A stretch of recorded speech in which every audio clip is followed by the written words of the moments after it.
Hoy conversamos con Natalia Barbero, abogada penalista y experta internacional en derechos humanos. Nos conmovimos con el trabajo enorme que está haciendo en toda América sobre violencia contra las mujeres. Bueno, hoy nos vamos a dar, siempre decimos un lujo, pero además es un regalo. Con Nati nos conocemos desde hace mucho tiempo y la verdad que traerla a la mesa de Derecho a la Pasión con todo el camino que has recorrido, Nati, para mí es una gran alegría. Con Gaby estamos encantadas de tenerte acá. No, yo estoy encantada de estar acá. Hola, Nati. Nos saludamos de nuevo. Nos saludamos de nuevo. Hola a todas. Nati, Natalia Barbero, has recorrido tanto y desde que nos conocimos, y yo querría que nos cuentes hoy cuáles son tus pasiones en la vida. La verdad es que tendría que sacar un papiro. Y explayate. Sí, me explayo. La verdad que primero no puedo negar que el derecho me apasiona. No lo puedo negar. Me gustaría dejarlo un poquito más al costado, pero si te digo la pasión número uno es la literatura. No lo dudo. La literatura me atraviesa y es como la columna vertebral de mi vida, siempre, desde chiquita.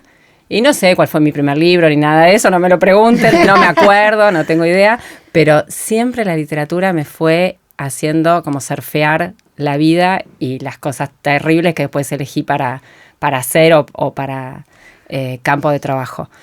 En todos los aspectos, estoy todo el tiempo con libros a cuestas, con 2, 3 libros, mi biblioteca es mi paraíso, como decía Cicerón, pero la literatura es la número uno, sin duda.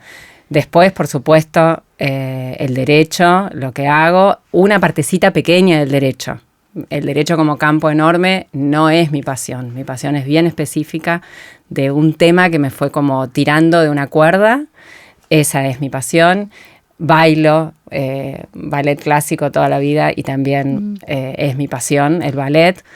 Todo lo que sea artístico siempre me apasionó. Entendiendo por pasión eso que no podés evitar, o sea, que te tira de la cuerda, como te decía, y tenés que seguirla. Y ahí estás, que no tenés sueño, no estás cansada, ahí le das para adelante y estás como a pleno en eje y en voz y haciendo algo que en mi caso fue hacia el otro, ¿no? Hacia la humanidad quizás, pero desde un pequeño aporte. Pero las pasiones son varias y se cruzan mucho. Y una cosa que dijiste al inicio, cuando mencionaste tu primera pasión como la más fuerte, o todas fuertes, pero la que te atraviesa, como dijiste, la literatura, digamos, y dijiste justo con esto tan duro que elegí en la profesión, ¿en qué, digamos, se conecta la literatura con ese rol tuyo difícil, que ya ahora vamos a explayarnos y a contar, desde el derecho? ¿En qué te ayuda la literatura? ¿Por qué se entrelaza con esa parte? Primero se entrelaza conmigo, o sea, me da la posibilidad de hacer lo que hago. Yo no sé si tengo la entereza para trabajar en lo que trabajo, no sé si podría llegar a hacerlo como lo hago. Quizás la entereza la tenés porque te pones una capa y espada y salís, pero no sé si podría ponerle la parte sensible y la parte verdaderamente profunda a lo que hago si no tuviera este apoyo o este descanso de la literatura. Es como el lugar donde descanso. Descanso, está bueno. Leo, llego a mi casa y leo y me meto en mi biblioteca, en mi sillón y leo, o estoy viajando por el mundo y tengo mis 5 libros, exceso de equipaje todo el tiempo, mis 5, 10, 20, vuelvo con 20 y mi recorrido de bibliotecas, mi hurgar por ahí. Entonces, como que para mí hace una especie de descanso. Es la primera vez que lo estoy pensando, así que así está sale. Buenísimo. Una especie de descanso que me refugia o me acoge, cobija, ¿no? Me cobija. Y también me dispara muchísimas ideas. Estoy todo el tiempo como atravesando, se me saltan ideas para poder llevar a la práctica, ¿no? Entonces, por ejemplo, bueno, yo trabajo mucho en violencia basada en género.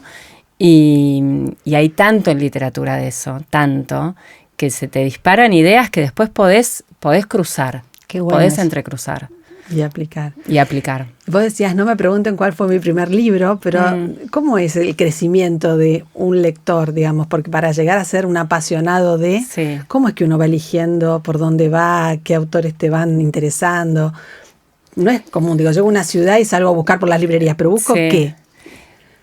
¿O cómo fue el tuyo, no el de un lector? Claro. Sí, bueno, en mi caso hay una influencia familiar importante, ¿no? Mi madre siempre gran lectora y escritora y demás, y tiene una pasión ahí que claramente me transmitió. Ella alega que mi primer libro fue Mujercitas, Bueno. pero yo no puedo dar fe. Pero creo que la línea que fui haciendo tuvo que ver con distintos momentos de mi vida. Tuvo que ver mucho la educación formal, o sea, lamentablemente, o no sé, estamos un poco teñidos. Formateados. Claro, en el arranque. mi profesora de literatura del secundario fue muy importante en mi vida, era la materia preferida mía.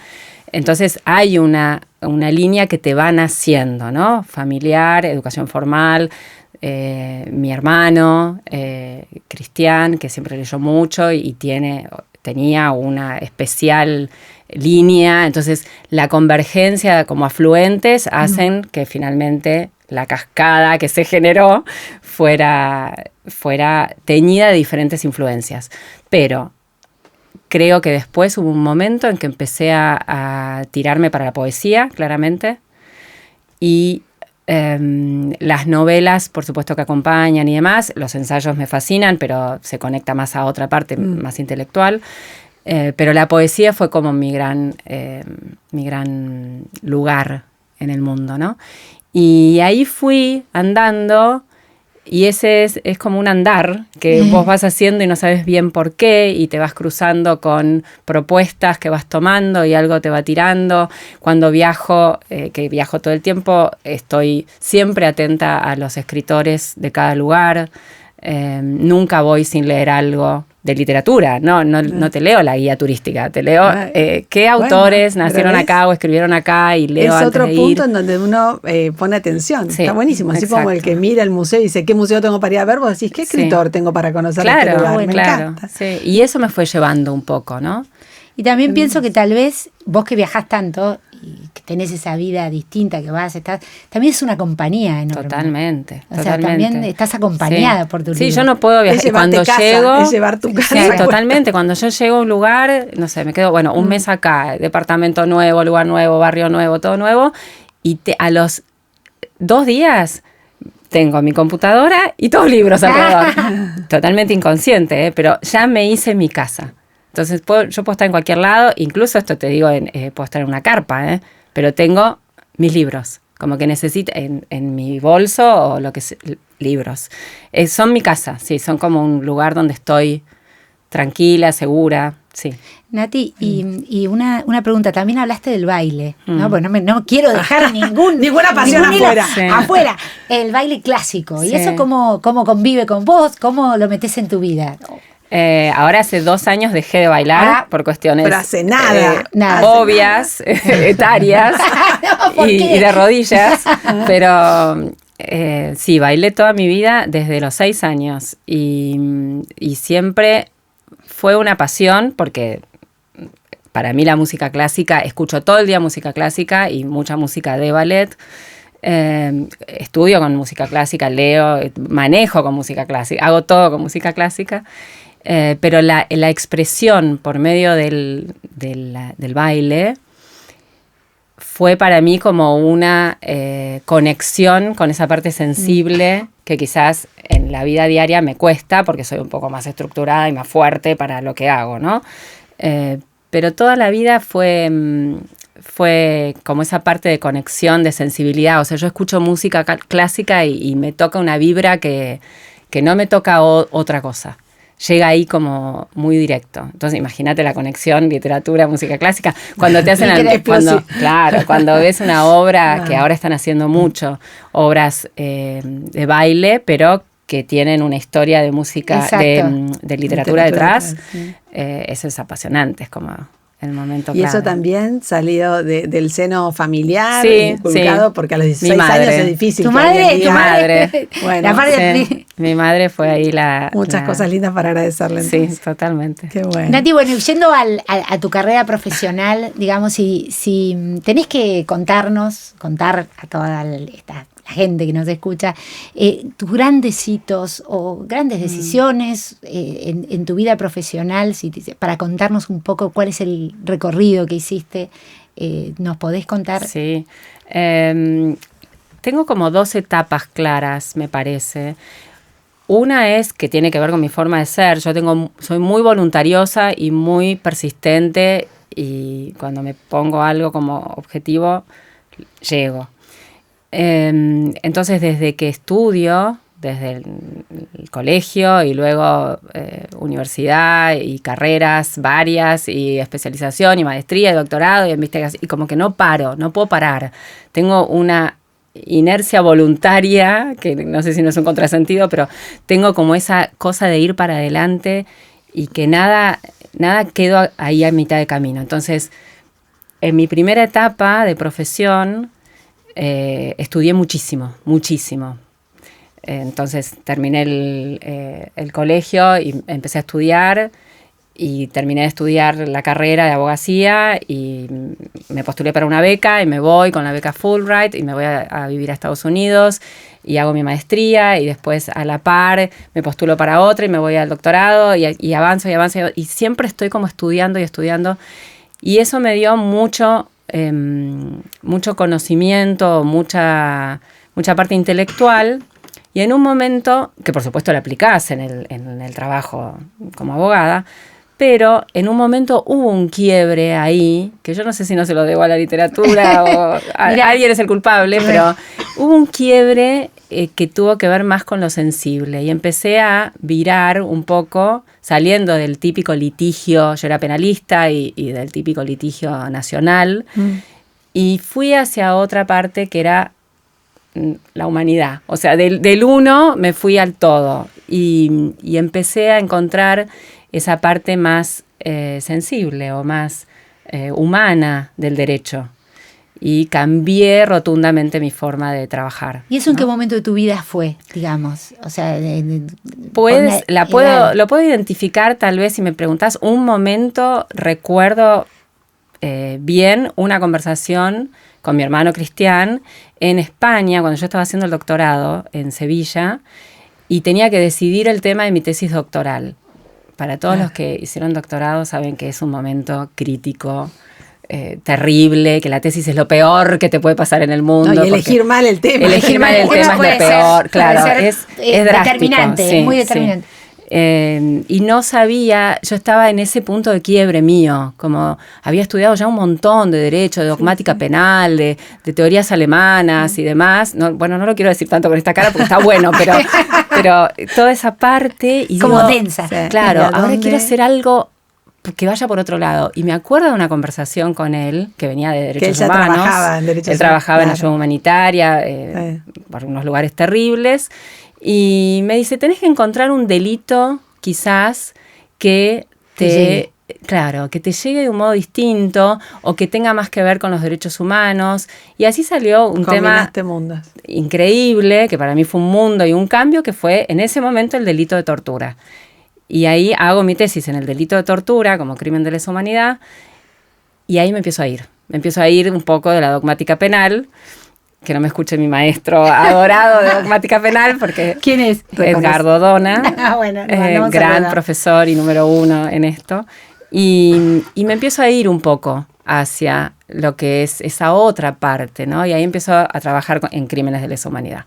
Pero creo que Cristian fue ahí el que me dijo, virá un poquito para acá, vení un poquito para este lado que está bueno.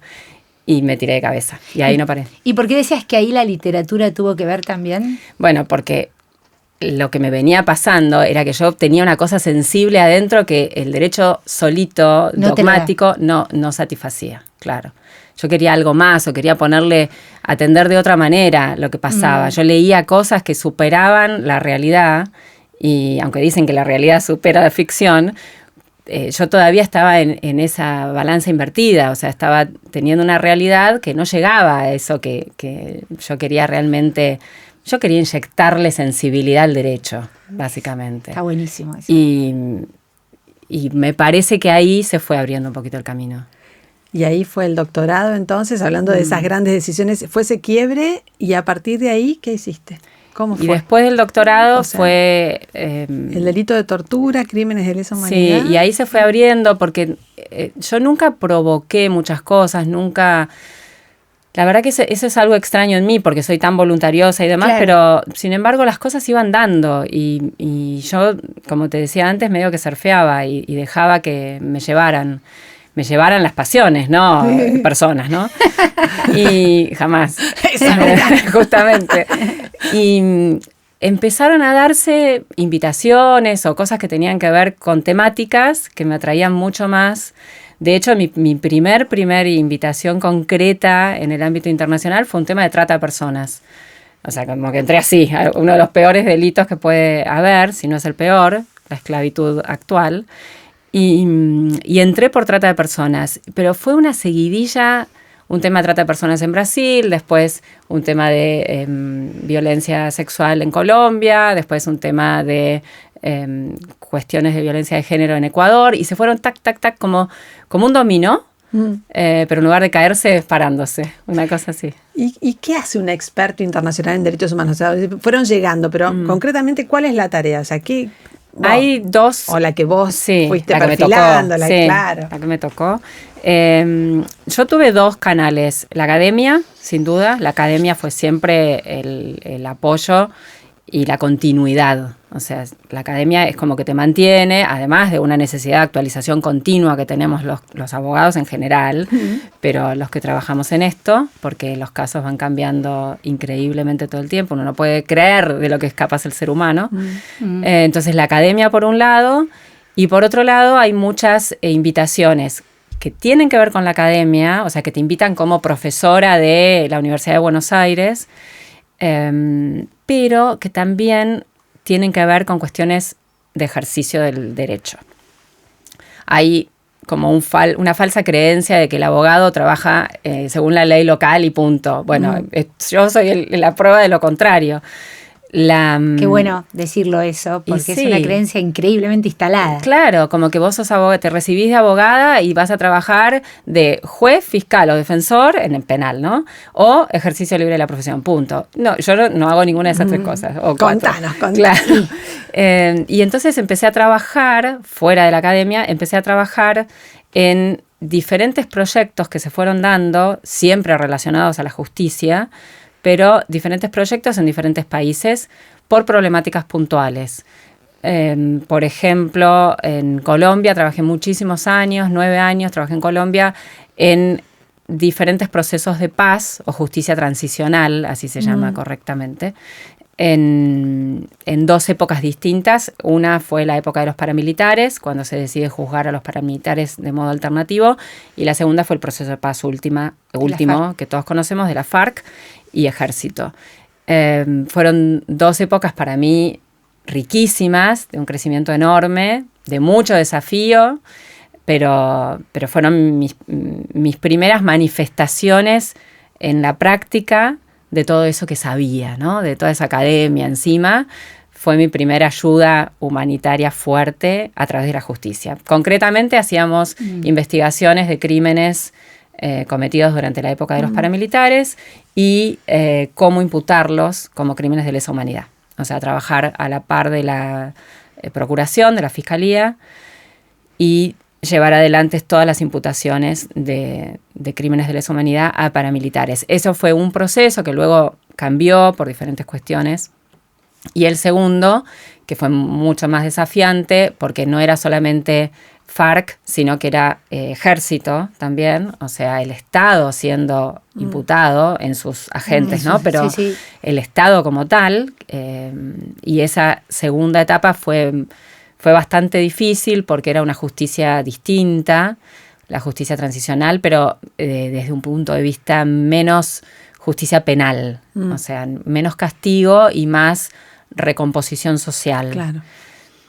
que está muy bien, y creo que está muy bien la más justicia restaurativa. Exacto, la justicia restaurativa, pero hay un gran desafío para los que somos penalistas puros, que venimos del ámbito retributivo y de la justicia tradicional, ¿no? De cárcel.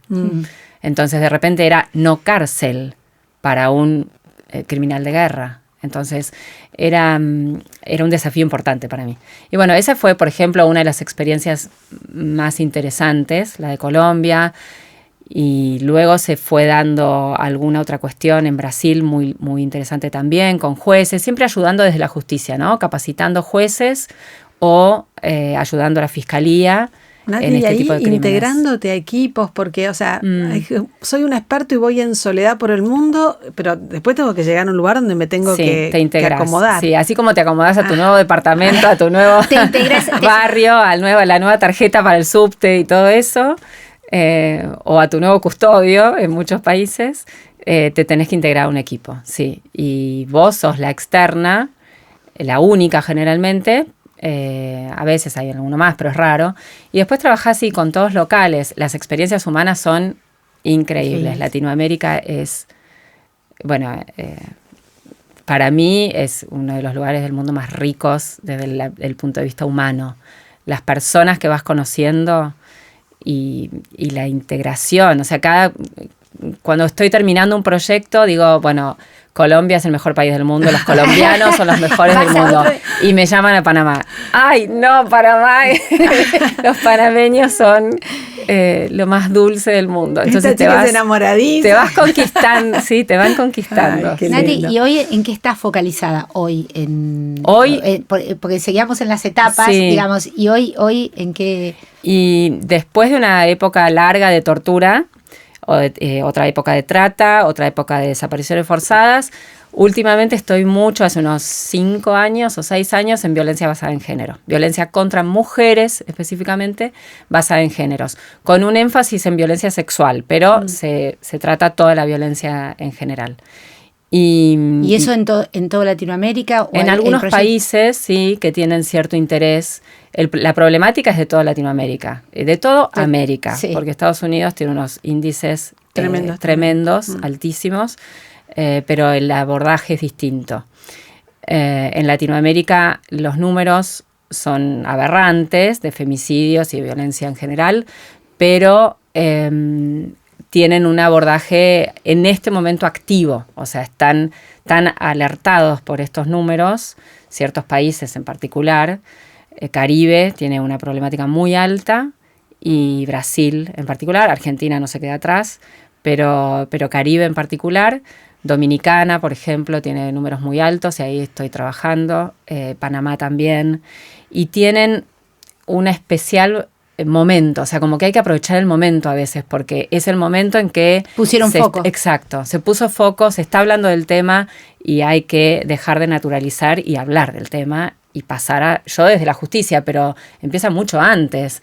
Como siempre explico, a mí me llega la mujer que se animó a declarar, que vino, que tuvo los medios o que llegó físicamente. En Panamá tenemos indígenas que viven a 3 días caminando del primer juzgado. Entonces, ¿cómo llega esa mujer?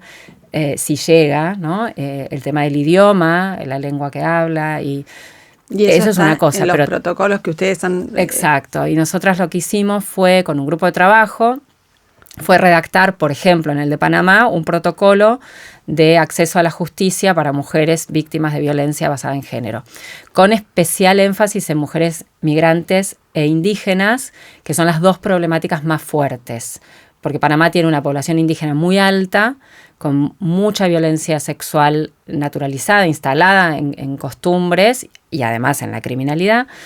Y tienen un problema muy fuerte de migración, porque tienen el conocido paso del Darién, o selva del Darién, que es el borde entre Colombia y Panamá, y los migrantes que vienen principalmente de Haití y de Venezuela, pero también de otros lugares, que vienen caminando y caminando y caminando meses y meses, llegan al Darién y tienen que atravesar esa selva que es imposible, humanamente imposible, y ahí pasa lo que no podemos ni imaginar, porque quieren cruzar Panamá y llegar finalmente, bueno, Costa Rica y llegar finalmente a Estados Unidos. Pero esa forma de atender esos casos, yo colaboro desde la justicia, ¿no? Con este protocolo que vos nombrabas, por ejemplo, ¿no? Que es un cómo hacer. El protocolo es cómo hacer algo. Cómo hacerlo, claro. Ya sabemos lo que tenemos que hacer en cuanto a los objetivos internacionales, los tratados, las leyes. Todos los países tienen tratados, leyes y demás. Pero el tema es cómo. Claro. Y una cosa que hablábamos en el cafecito previo que nos tomamos, y yo quiero que ahora lo cuentes, porque no nos queremos quedar con ese. Hablamos de tipos de violencia, ¿no? Sí. Y contamos cuáles son esos tipos de violencia. Porque hablabas de naturalizar. Sí. Y qué pasa en los distintos estratos, o sea, mirando un poquito más general, de forma más general el tema. La violencia, particularmente contra la mujer, se da en 3 formas que se llaman convencionalmente. Hay una convención muy importante que es la de Belém do Pará, que establece estas 3 formas, que son la violencia física, el golpe, básicamente, que puede ascender a femicidio o feminicidio, cualquiera de los 2 términos. Y está la violencia psicológica, que es esa violencia que generalmente no se ve, porque no tiene secuelas físicas notorias, no aparece la mujer golpeada físicamente y es la más difícil de ver, de probar y de llegar a ella, ¿no? Y es la más extensa o la más expandida. Y luego la violencia sexual en particular, que genera las dos violencias anteriores. Es la conjunción de las 2 violencias. En la violencia sexual hay violencia física y hay violencia psicológica, se dan las 2. Hay nuevas formas de violencia porque vamos aprendiendo los seres humanos a ser cada vez peores. Entonces hay una violencia nueva, o no tan nueva ya, que es la socioeconómica, y hay violencias también en distintos ámbitos. Se puede dar en el ámbito privado, que es la famosa violencia doméstica, mal llamada doméstica, porque no es que tengo que estar en la intimidad del hogar para que ocurra ese tipo de violencia, ni tengo que estar casada legalmente para que ocurra ese tipo de violencia. Está la violencia que ocurre en la vía pública, que es la criminal, básicamente, pero que también se puede dar en otros ámbitos.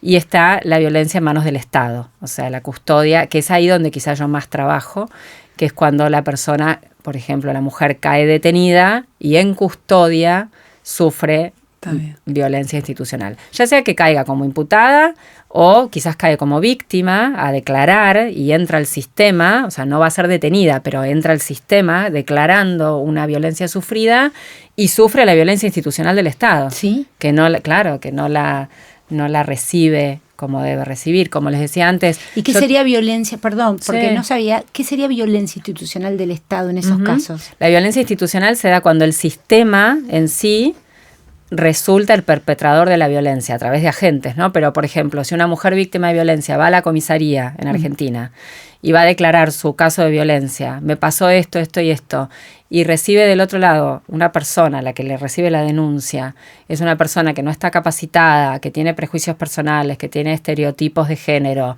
que tiene una historia quizás traumática, transgeneracional, que viene de alguna situación de violencia previa, la persona que recibe.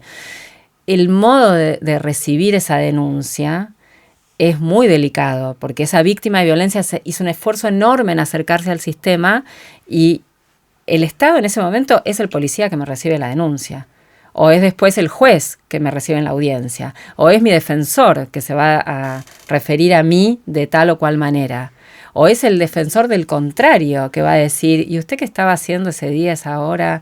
En ese lugar. Ahí no hay ni violencia física, ni violencia sexual, hay violencia institucional, o sea, el sistema me resulta violento. Y en eso hay protocolos para auditar que eso no ocurra, digamos. Lo que hacemos en los protocolos es tomar todo el ciclo de violencia completo, desde la violencia en la vida de la mujer, con este sistema patriarcal, desigual, estructural, histórico, desde ahí partir desde la desigualdad y la violencia, cuando sufre el hecho de violencia, se acerca a la justicia desde el primer policía o el primer contacto hasta todo el paso por el proceso, cómo tiene que actuar el defensor, el fiscal, qué tipo de medidas, hasta la sentencia, que es esta famosa sentencia con perspectiva de género que se escucha por todos lados y nadie sabe bien qué es. Exacto. Cómo escribir una sentencia con perspectiva de género, todo eso explican los protocolos, y cómo ejecutar y cumplir, y qué tipo de pena, y sirve o no sirve, y un punto que es súper interesante, que es la reparación integral a la mujer. Porque ¿de qué me sirve a mí, víctima de violencia, llegar a la justicia, que me escuchen, que me hagan una causa perfecta en contra del perpetrador, que llegue una sentencia y que ese hombre vaya preso y yo me quedo sin nada. Yo, víctima de violencia, tengo una familia desmembrada, supongamos un caso de violencia intrafamiliar. Tengo una familia desmembrada, puede ser que, según los estratos sociales de los que vos hablabas, me quedo sin ingresos económicos, tengo al sostén en cárcel. Si no hay reparación integral a esa mujer está peor que antes. Está peor que antes, exacto. Y si, por ejemplo, hablabas de violencia, la violencia psicológica, verbal y demás, o sea, por ejemplo, no sé, alguien que se ha considerado menos desvalorizado y demás, no va a cambiar por el hecho de que obtenga una condena, o sea, exacto. Ahí a lo mejor una asistencia justamente psicológica, recomponer la personalidad, la autoestima. Eso es la reparación integral, eso es. Claro. No es solamente contestar penalmente con la pena, que es lo que dice el Código Penal y está bien, o es lo que corresponde legalmente, principio de legalidad, pero hay mucho más, hay todo otro mundo detrás. Y esta es la parte de humanizar el derecho que te decía al principio, ¿no? Toda esa parte que necesitamos para que realmente esto sirva. La frase o el título de la convención es erradicar la violencia. Puedo investigar, puedo sancionar, pero ¿cómo llego a erradicar? Tengo que hacer muchísimo más que someter a un cambio proceso cultural, porque exacto. vos hablabas de naturalizar. Naturalizamos que, no sé, esa violencia económica, esa violencia, no reaccionamos porque está como... Exacto. Y otro tema que mencionaste que también me impactó es la mujer que entra detenida, ¿no? Que todavía hay como menos respeto a eso. Bueno, seguro si cometió algún delito, bueno, el mundo cárcel, digamos, y eso ahí también me parece que es un escenario muy, muy lindo para trabajar, el de mujeres privadas de la libertad. Están en un cruce de discriminación que se llama interseccionalidad, que se da cuando hay varias condiciones de vulnerabilidad o de discriminación. No solamente es mujer, que es un grupo en general en situación de vulnerabilidad, sino que es una mujer imputada de un delito o víctima de un delito, claro, ¿no? Depende del caso, ya es otra condición de vulnerabilidad, y privada de libertad, que es otra condición de vulnerabilidad, porque uno en privación de libertad tiene una limitación de derechos enormes y además tiene alguna manifestación de la violencia institucional, sin duda, porque hay un maltrato de la mujer privada de la libertad, porque una mujer como que no tiene el derecho a cometer delitos. Nadie tiene el derecho a cometer delitos, ¿no? Entonces, pero la mujer es peor.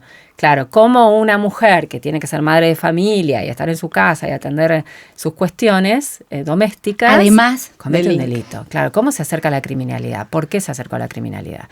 Y esto se ve clarísimo en las diferencias de penas, por ejemplo, que se aplican a hombres o a mujeres por delitos que tienen que ver... igualdad de delito, no hay... Exacto. Igualdad de delito, disparidad de penas, sí. Pero en delitos que tienen que ver con el tráfico de estupefacientes pasa mucho, que la mujer es generalmente un medio. Es raro que sea la autora. Es la mula, digamos. Generalmente, sí. Y las penas son altísimas. Sí, las penas son altísimas. Mientras que a otros en la cadena de tráfico se les dan penas menores. Nati, y sumo algo, porque esto hablando de la condición de la mujer y cómo cambia la lectura, te escuché decir alguna vez algo sobre cómo los delitos sexuales hoy están transformándose en crímenes de guerra, o sea, que esa consideración sobre lo que está pasando en el mundo, ¿no? Con esta visión tuya. ¿No nos contás un poquito de qué trata esa distinción? Sí. Que me llamó la atención cuando... Es muy antigua en realidad, pero desde las primeras guerras, bueno, ni hablar en la Segunda Guerra Mundial, los crímenes de guerra cometidos en guerra, pero crímenes sexuales. Sin embargo, nunca se los trató bien, como delitos sexuales autónomos. Bueno, de hecho en Nuremberg y Tokio, tras la Segunda Guerra, no se juzgaron como tales. Recién en la Guerra de los Balcanes, en la ex Yugoslavia, y luego en Ruanda, en el genocidio de Ruanda, 1993, 1994, los años para que nos ubiquemos un poco, ahí aparece el delito de violaciones a nivel internacional. Y se le empieza a dar autonomía al delito.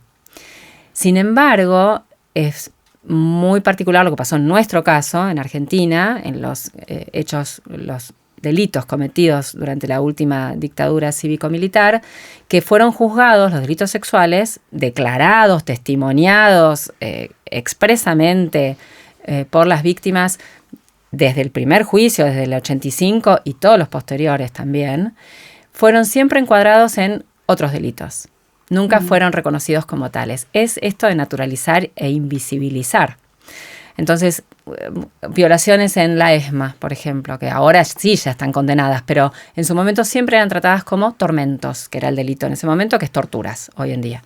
Pero siempre el delito sexual se lo encajó en una figura y se lo tapó como delito sexual autónomo. De hecho, esa es mi investigación actual, es en eso, es en los crímenes sexuales que deben ser diferenciados de la tortura. De la tortura en general. Cuando la violación, por ejemplo, o la violencia sexual es utilizada como un método de tortura, puede constituir tortura, sí, no dejará de ser tortura, pero hay otros delitos que tienen que ver con ese aspecto.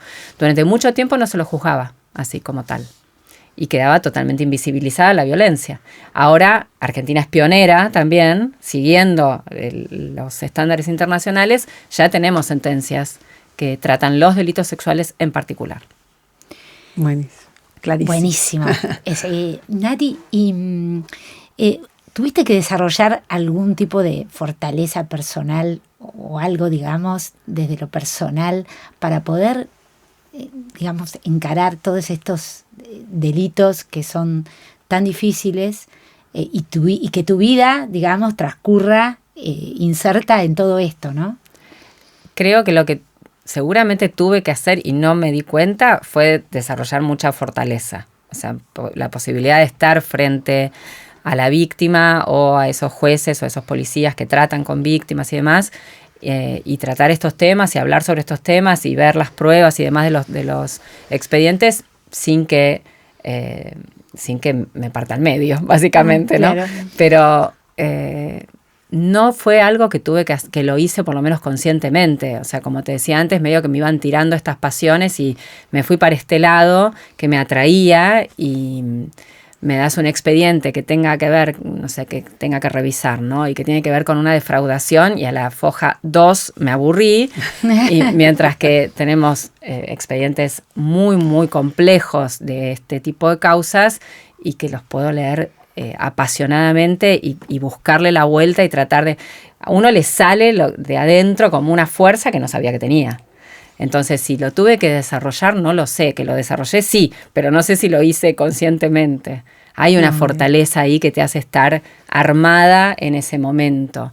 Después podés quebrarte. A mí me pasó en el lanzamiento, voy a confesar, en el lanzamiento de este protocolo, el protocolo en Panamá, que fueron 3 años de trabajo por todo el país, en contacto con muchas situaciones terribles, sobre todo la situación del Darién, que es atroz, la cantidad de víctimas sexuales que hay por día. Porque primero haces como ese trabajo de todo campo trabajo para de ver de qué se trata y qué es lo que vamos a tener que contemplar. Bueno, hay que hacer esto. Claro. Pero primero tuviste que empaparte de eso, meterte.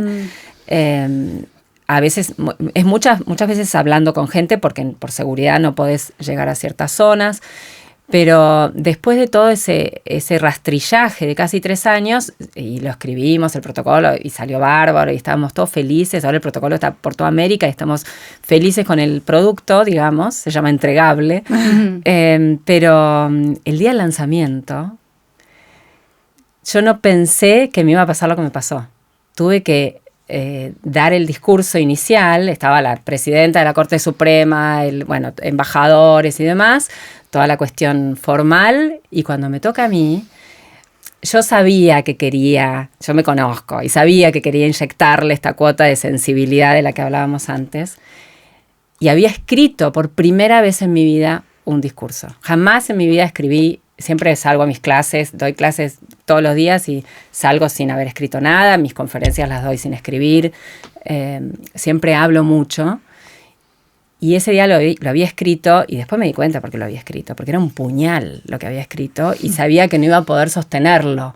Se me quebraba la voz y me puse a hablar de un punto de vista sensible que se hizo un silencio en un momento, que yo sentía, después viendo las grabaciones, en el momento para mí fue terrible, muy, muy conmovedor para mí, pero yo sentí como que había una vibra en la audiencia que realmente estaba humanizando ese protocolo. O sea, el protocolo no era un libro, sino que era... está pasando esto, a la mujer le pasa esto, se están muriendo tantas, hay tanto porcentaje, 74% de mujeres son víctimas de trata, unos números atroces, y lo estaba volcando de una manera que no pensé que lo iba a poder volcar. Y ahí me di cuenta, claro, por eso lo escribiste. Iba pensando, ¿viste? Mientras... Quería decir todo esto. Y se me quebraba la voz de lo sensible que estaba haciendo en una cosa tan formal y tan diplomática y que te dicen hasta cómo tenés que sentarte, ¿viste? Y si tuvieras que decir un caso de tu vida o algo, algún caso que te desafió, ¿este sería Este fue un proceso largo y desafiante, sí. Pero no me resultó difícil. Fue desafiante en el sentido sensible. Emocional. Emocional, claro. Y mirando para atrás, ¿cuál podría ser el caso de tu vida hasta hoy? Si tuvieras que elegir uno que particularmente... Elijo este. Sí. No puedo salir de este. Fue una experiencia demasiado integral y muy rica. O sea, y ver... Para colmo, después hay una etapa en los protocolos que se llama monitoreo, donde vos ves si los jueces lo están aplicando. Claro, el resultado. Entonces, cuando ves a la primera sentencia que sale basada con perspectiva de género en el protocolo y decís, ¿está funcionando? Es muy lindo. Se te paraliza la sangre, claro. El corazón. Sí. Nati, y hablabas, me quedé pensando, decías, 3 años acá, 9 años en Colombia. ¿Cómo es esta vida medio itinerante, errante? Sí, errante. ¿Cómo se articula? Hay algo en mí que... hay familia ¿cómo que se adapta y viaja, no viaja, se queda, viajan solos, viaja uno, viaja el otro. Somos una familia viajera. Te diría viajante. ¿Y el tema de la docencia? Es como mi... La verdad que es el lugar donde todo entra... Todo concurre. Y devuelve tanto. Para mí es un lugar de enorme aprendizaje. Bueno, hay un triángulo de educación que dice que el nivel más alto de aprendizaje es cuando uno explica, cuando uno comunica y entiende, y ahí realmente creces un montón, no te surgen dudas. Tal cual. Yo no soy la docente que viene con todo sabido, escucho muchísimo a los alumnos, me apasiona, doy desde grado, o sea, desde los que están en primer año de la facultad hasta doctorado, entonces los voy agarrando en diferentes, y hay algunos que pasaron... Que te siguen. Claro. En las diferentes etapas, y es muy lindo. ¿Y das en distintos lugares del mundo? ¿O? Sí, he dado... como lo mío, lo que enseño es internacional, claro, es posible. Es posible, ¿no? Totalmente. Entonces sí, he dado muchos años en Colombia. En Colombia daba, en varias universidades, en Ecuador. En Brasil no, ya más a nivel académico, porque hay un tema de idioma ahí. Claro. Yo no hablo portugués. Depende del lugar, ¿no? Pero sí, he dado bueno, en y en Argentina. Y en Argentina sí, claro. Doy en la Universidad de Buenos Aires desde el día 1, o sea, antes de recibirme. Claro. Sí. Toda la vida. Me encanta la docencia. Sí, es como el lugar donde concurre todo, como te decía, porque vos tenés desde el que estudia para abogado y de ahí va a salir un abogado. Entonces, lo tenés un año. ¿Qué haces con ese abogado? Le das todo lo que podés dar. Es un montón. Es un montón, sí. Y después lo tenés como recibido y quizás más adelante vas a tener uno que es fiscal, uno que es juez, uno que es... defensor o ayudante o auxiliar o jefe de despacho o el cargo que tengan, pero estás con la gente que después va y decide y realmente escribe. uno siente que siembra. Entonces sembrarle esa cosa de los derechos humanos en derecho penal para mí es una gran tarea. Y la gratificación de después encontrártelos en la vida. Ay, sí. Y la primera palabra, volviendo a tu inicio, la primera palabra que me dicen los alumnos cuando después te escriben y te dicen, mire, cambié de orientación por la materia, estoy en Washington en la Comisión Interamericana, por ejemplo. La primera que te dicen es pasión. Claro. Porque yo sentía como la pasión con la que usted hablaba, ¿no? Y se transmite. Es lo que se transmite, es lo que se transmite. Más que el contenido, El contenido lo lees solo. O sea, nuestra carrera es bastante en ese sentido estructurada. Sí, pero por eso, de hecho, el podcast también, ¿no? Es mostrar modelos, formas de. Y bueno, y un profesor que, como vos decís, transmite con pasión porque lo que hace le encanta, genera otra cosa. Sí, otra cosa. Exacto. Si tendrías que pensar en algo que tenés ganas de aprender. Después de todo, más idiomas. Sí, para mí los idiomas, me encantan los idiomas. Inglés, hablas y español. Inglés, español, alemán. ¿Alemán también?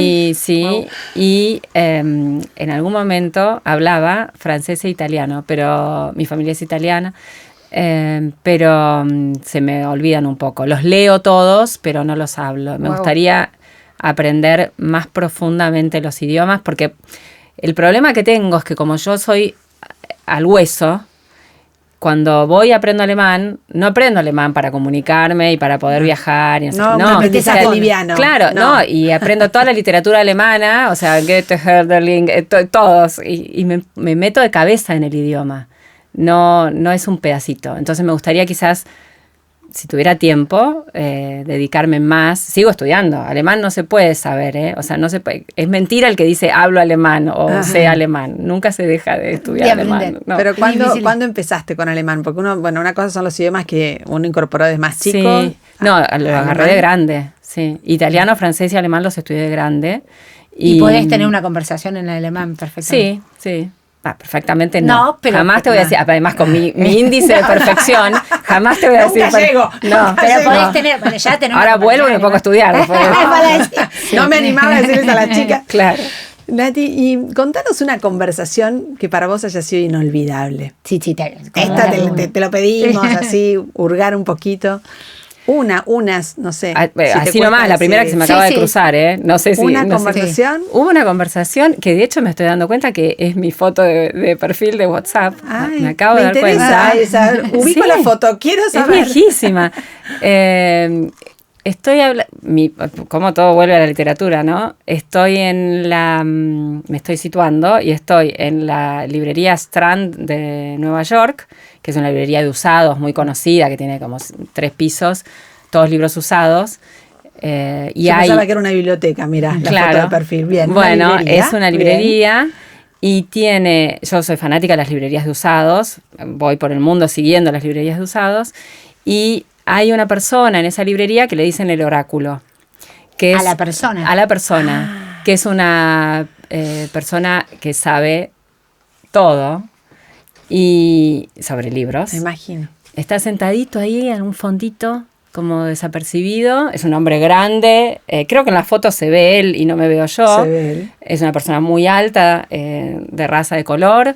Y estamos discutiendo de una manera apasionada, y yo estoy así con unos libros en la mano, me acuerdo de la situación, unos libros en la mano, a mí me la sacan de atrás la foto, como diciendo, mira esta loca que está hablando, discutiendo como si fuera el fin del mundo, sobre un autor particular, que era Philip Roth, en ese momento, que no sé por qué estaba discutiendo de ese hombre, que tiene unos libros magníficos, por cierto, pero estaba discutiendo sobre algo de un libro de él. Y era como, para mí ese momento fue estar con el número 1 en eso, pero era una persona totalmente desconocida. Era, ya te digo, tenía su escritorio al costadito, ahí atrás, nadie lo veía, no era el librero. Claro, pero no era un placer función. El intercambio. Era un placer, claro, y estaba como hablando, bueno, lo que pasa es que también se conectaba, hay un libro de este autor que plantea la posibilidad de qué hubiera pasado si Hitler ganaba la guerra. Sí. Entonces es toda su desarrollo en eso. Y yo trabajo mucho con la Segunda Guerra. Es inabarcable, ¿no? El mundo de la literatura, y sentir que hay alguien a quien uno puede ir y decirle, bueno, a mí me encanta eso, ¿no? Cuando uno va a una librería y alguien te dice, cuando yo digo, ¿cómo me vendieron esto? Pero porque no es es el que es el bestseller, es el otro día me dicen, y lo compré porque me dijeron que está escrito muy bello. Me dijo una de mis hijas y dije, hay alguien que lo había leído y que le había dicho, llévalo porque está escrito. Claro. Bueno, es enorme. Yo decía, qué lindo encontrarse con gente que a uno lo puede también desafiar y orientar. Sí, exacto. Sí, es muy lindo cuando te recomiendan libros, es muy lindo toda esa parte de qué pasó detrás, ¿no? Del libro. El libro te puede pasar bueno o malo, no importa. El tema es lo que vivís. Está buenísimo, buenísimo. Y Nati, habías traído un texto, ¿no? Para sí, compartir. La verdad que agarré, hice así, tú, y abrí. Bueno, uno de tus amigos nos has traído. A ver, ¿A quién nos trajiste a la mesa? Una gran lectora Fernando que nos Pessoa, comparta un texto. Es un personaje.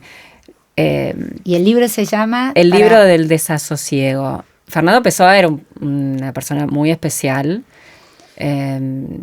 Y eso me parece ahora, pensando por qué lo elegí, por qué lo traje. O sea, lo agarré de la biblioteca esta mañana. Perdón, y lo traje. Muy especial, ¿por qué? Porque era muy... era tipo como Kafka, digamos. O sea, una persona para adentro, hasta un poco depresivo o negativo, mejor dicho. Negativo.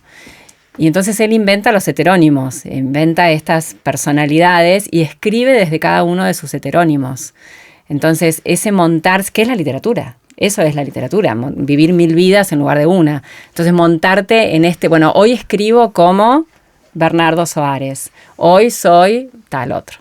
Entonces, esa diversidad, era riquísimo al final lo que escribía, pero siempre con esta cuota de negatividad. Y sin embargo, no sé por qué, que es lo mismo que me pasa con Kafka, desde esa negatividad yo encuentro un mundo de humanidad y de esperanza y ahora pensándolo, es un poco lo que hago en mi trabajo, ¿no? Porque yo voy a lo más oscuro del ser humano y ver a ese criminal de guerra que cometió tal y tal conducta, cómo puede haber hecho eso, pero para dar vuelta a la moneda y que se vea lo otro, ¿no?